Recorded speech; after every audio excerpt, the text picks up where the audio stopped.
കുറിച്ച് പറയുമ്പോഴും ഏത് നവോത്ഥാന വാരണാസിനെ കുറിച്ചൊക്കെ നമ്മൾ പറയുമ്പോൾ ആ സ്നേഹത്തിന്റെ അടിസ്ഥാന ഭാവത്തിൽ നിന്നിട്ടാണ്, ആ മാനവികതാ ദർശനത്തിൽ നിന്നാണ് നമ്മൾ ഇതെല്ലാം കാണുന്നത്. അപ്പൊ ഇതിനകത്ത് മറ്റൊരു കാര്യം പെട്ടെന്ന് ഓർമ്മ വന്നത് എന്തെന്ന് വെച്ചാൽ, ഒരു പല രാഷ്ട്രീയ ബോധ്യങ്ങളുള്ള, പ്രത്യേകിച്ചും ഫണ്ടമെന്റലിസ്റ്റ് രാഷ്ട്രീയ ബോധ്യങ്ങളുള്ള ഒരുപാട് സംഘടനകൾ, ഇപ്പൊ ഒരു സംഘടന മാത്രമല്ല, ഒരുപാട് സംഘടനകൾ, ഏത് തന്നെ ശാഠ്യങ്ങളുള്ള, തങ്ങളുടെ സാംസ്കാരിക പ്രവർത്തനമാണ്, തങ്ങളുടെ രാഷ്ട്രീയ പ്രവർത്തനമാണ്, തങ്ങളാണ് ശരി, തങ്ങളുടെ ബോധ്യങ്ങളാണ് ശരി എന്ന് പറയുന്ന ഏത് ഫണ്ടമെന്റലിസ്റ്റ് രാഷ്ട്രീയ സംഘടനകൾക്കും ഉള്ള ഒരു പ്രത്യേക പ്രശ്നം, അവര് അധികാരത്തിലിരിക്കുമ്പോൾ അവർക്ക് ഈ ജനാധിപത്യത്തെ കൊണ്ടുനടക്കേണ്ടി വരും. ജനാധിപത്യം ഉണ്ട് എന്ന് പറയേണ്ടി വരും. ഇതിനെ ഓവർകം ചെയ്യാനായിട്ട് അവരെടുക്കുന്ന ഒരു തട്ട്, ഒരു പ്രത്യേക സംവിധാനം. ഇത് ജർമ്മനിയിലൊക്കെ ഈ ഒരു 10, 20, 25, 30 കൊല്ലങ്ങൾക്ക് മുമ്പ് ജർമ്മനിലോ വളരെ പ്രധാനപ്പെട്ട സ്കോളർ ഇതിനെക്കുറിച്ച് ഒരു ഒബ്സർവേഷൻ എഴുതിയിരിക്കുന്നു. ഞാൻ ഓർത്ത് പേരോർമ്മയില്ല. ഞാൻ ഒരു ലേഖനം ഞാൻ തയ്യാറാക്കിക്കൊണ്ടിരിക്കുമ്പോൾ ഈ റെഫറൻസ് വന്നപ്പോഴാണ് ഞാൻ അവരുടെ ലേഖനത്തിലേക്ക് പോയത്. ഇപ്പൊ അത് പെട്ടെന്ന് ഓർത്ത് വന്നാണ് ഈ നോവലിനെ കുറിച്ച് സംസാരിച്ചത്. അത് സംഭവിക്കുന്നത് എന്താണെന്ന് വെച്ചാൽ, ഹരീഷ് എന്ന് പറയുന്ന നോവൽസിനെ കുറിച്ച് അറിയാമല്ലോ, നമ്മൾ മീശ എഴുതി. അപ്പൊ ഹരീഷിന്റെ മീശയാണ് എനിക്ക് പെട്ടെന്ന് ഓർമ്മ വന്നത് അത് വായിക്കുമ്പോൾ.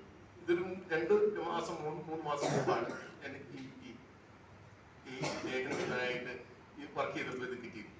അതിലവർ പറയുന്നത്, ഈ ജനാധിപത്യം മുഖമൂടി അണിഞ്ഞിരിക്കുന്ന പല രാഷ്ട്രങ്ങളിലും ജനാധിപത്യപരമായിട്ട് അഭിപ്രായങ്ങളെ ഗവൺമെന്റ് ഒരു കാലത്തും നിരാകരിക്കില്ല. അവർ അതിനെതിരായിട്ട് സംസാരിക്കുന്നു. എപ്പോഴും അതൊക്കെ വേണ്ടാണ്, അഭിപ്രായം എല്ലാം ഞങ്ങൾ സ്വാംശീകരിക്കുന്നു, ഞങ്ങൾ അറിയുന്നു. പക്ഷെ അതേസമയം ഇതിനെതിരായിട്ടൊരു പൊതുബോധം അവർ സൃഷ്ടിച്ചെടുക്കും. അത് നോൺ പൊളിറ്റിക്കൽ ഓർഗനൈസേഷനിലൂടെ.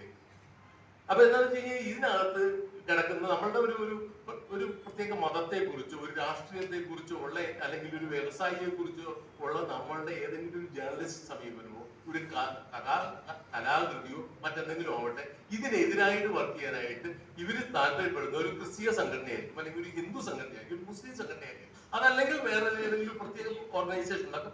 ഇവരാണ് ഇതിനകത്ത് മുഴുവൻ കിടക്കുക. അതിനെക്കുറിച്ച് അവർ പബ്ലിഷ് ചെയ്യും. എന്നിട്ട് ഗവൺമെന്റ് ഇവർക്കെതിരായിട്ട് ഒരു സെൻട്രൽ പബ്ലിക് ഒപ്പീനിയൻ ഉണ്ടായതുകൊണ്ട് ഞങ്ങൾ ബാൻ ചെയ്തു.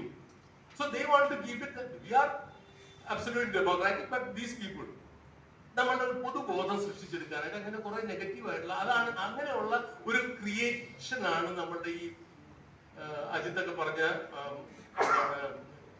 എന്ത് വ്രണപ്പെടുത്തലാണ്, വികാര വ്രണപ്പെടുത്തൽ. ഈ വികാര വ്രണപ്പെടുത്തലൊക്കെ ഇതിന്റെ ഒരു പൊളിറ്റിക്കൽ ക്രിയേഷൻ ആണ്. അത് കഴിഞ്ഞ 20 കൊല്ലമായിട്ട് തുടങ്ങിയിരിക്കുന്ന കാര്യമാണ്. വളരെ ബോധപൂർവമായിട്ട് ഉണ്ടാക്കിയിരിക്കുന്നതാണ്. അല്ലാതെ ഇന്ന് അങ്ങനെയാണെങ്കിൽ ഇങ്ങനെ ഒരു വൈകാരിക വ്രണപ്പെടൽ ഉണ്ടാവുമായിരുന്നെങ്കിൽ MTയുടെ സിനിമ വരുന്ന സമയത്ത് ഉണ്ടാവുമായിരുന്നു, തോട്ടിയുടെ മകൻ തകഴി എഴുതിയിരിക്കുന്ന കാലത്ത് വരാമായിരുന്നു, പല സമയത്തും ഉണ്ടാവാമായിരുന്നു. ഈ നമ്മളുടെ ഇവിടുത്തെ ലങ്കേഷ് കളസകളു എന്ന് മാത്രമേ അങ്ങനത്തെ സംസ്കാര അങ്ങനത്തെ പബ്ലിക്കേഷനിൽ RSSനെ കുറിച്ച് പറഞ്ഞു. ഒരു കാലത്ത് ഞാൻ ഞാൻ കോളേജിൽ പഠിക്കുന്ന കാലത്ത് ഒരു സാംസ്കാരിക ക്യാമ്പിൽ പങ്കെടുക്കുമ്പോൾ ലങ്കേഷ് സംസാരിക്കുന്നുണ്ടായിരുന്നു.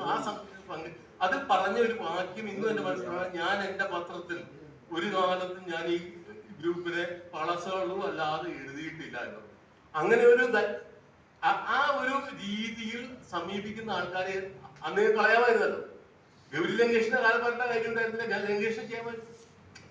ഇത് ഉണ്ടാക്കിയിരിക്കുന്ന ഒരു പുതിയ നയരൂപീകരണം സംഭവിച്ചിട്ടുണ്ട് സമൂഹത്തിൽ. അതുകൂടി നമ്മൾ തിരിച്ചറിയുമ്പോഴാണ് എങ്ങനെയാണ് പബ്ലിക് ഒപ്പീനിയൻ ക്രിയേറ്റ് ചെയ്യുന്നത്. അതാണ് നമ്മൾ ഈ സത്യാനന്തര കാലത്തിന്റെ പ്രത്യേകത. സത്യാനന്തര കാലം എന്ന് പറഞ്ഞാൽ ഇല്ലാത്തൊരു കാര്യത്തെ നമ്മൾ പുതിയതായിട്ട് കൺവേർട്ട് ചെയ്ത് ഉണ്ടാക്കി, ഒരു പൊതുബോധം ഉണ്ടാക്കി, അതിനെ ലെജിറ്റിമൈസ് ചെയ്യാനായിട്ട് ഭരണകൂടത്തെ ഉപയോഗിക്കുകയും ജഡ്ജുകളെ ഉപയോഗിക്കുകയും ബാക്കി എല്ലാ സാംസ്കാരിക പ്രവർത്തനങ്ങളെയും ഉപയോഗിക്കുകയും അതിനു വേണ്ടിയിട്ട് കുറെ പേര് കച്ചകെട്ടി ഇറങ്ങുകയും ചെയ്യും.